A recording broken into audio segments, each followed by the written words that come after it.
بسم اللہ الرحمن الرحیم۔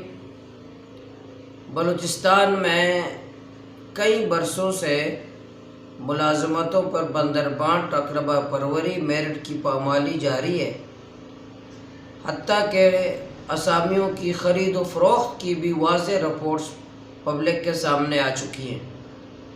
اس کی واضح مثال گزشتہ دنوں ظہور احمد بلیدی، لالا رشید اور اکبر اسکانی نے اپنے ایک بیان میں خصوصاً بلوچستان میں اور خصوصاً مکران میں اسامیوں کی خرید و فروخت اور بندربانٹ کی واضح نشاندہی کی ہے اور اس حوالے سے کورٹ جانے کا بھی اعلان کیا ہے۔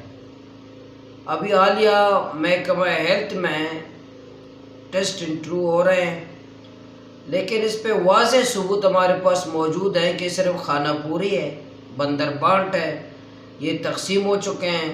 وزراء اپنے نااہل لوگوں کو، ایم پی اے اپنے نالائق لوگوں کو بھرتی کر کے وہ ہم پر مسلط کرنا چاہتے ہیں۔ اس لیے یہ کسی کے گھر کی ملازمت نہیں ہے، یہ بلوچستان کی ملازمت ہیں۔ کوئی فرد ان کو تنخواہ نہیں دے گا، یہ قوم کے پیسوں سے تنخواہ جائے گی۔ جب یہ قوم کے پیسوں سے یہ محکمے چل رہے ہیں تو کیوں یہ ایم پی اے کے لوگوں کی لسٹ لی جاتی ہے اور یہ پورے ڈرامہ بازیاں کی جاتی ہیں؟ ٹیسٹ انٹرو کے نام پر جو ڈرامہ بازیاں ہیں یہ بند کی جائیں اور واضح اور صاف الفاظ میں کہا جائے کہ یہ ایم پی اے کے یا وزیر کے یہ پوسٹیں ہیں، ان کے گھر کی چوکیداری کے لیے ہم یہ رکھ رہے ہیں۔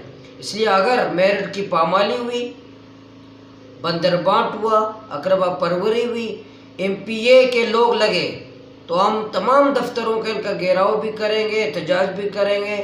ہم کسی صورت نوجوانوں کے ساتھ زیادتی نہیں ہونے دیں گے، سخت احتجاج کریں گے۔